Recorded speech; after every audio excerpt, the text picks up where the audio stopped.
और आप सबके बीच में एगो सैड सॉन्ग सुनावे जा रहल बानी। हमें उम्मीद बा कि आप लोगन के अच्छा जरूर लगी।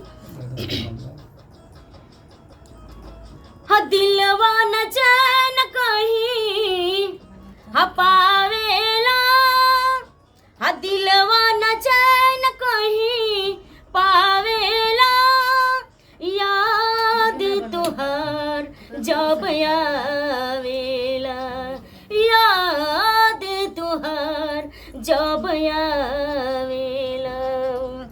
दिलवा रहे मंदिर हमार तू रहना भगवान हो, कौन गलती कोई नहीं दादा हो गईला अनजान हो। दिलवा रहे मंदिर हमार तू रहना भगवान हो, कौन गलती कोई नहीं दादा हो गईला अनजान हो गईला अनजान हो।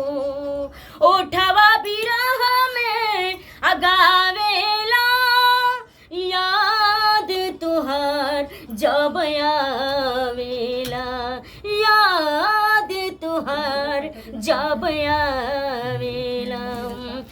सगीर सने ही ब्यूटी संगे कोइला काहे घात हो, सामन भादो बन के अखिया करेले बरसात हो।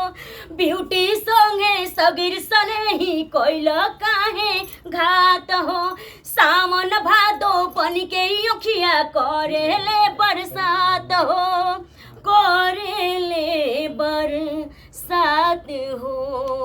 हमके ना कुछ भावेला, याद तुहार जब आवेला, याद तुहार जब आवेला।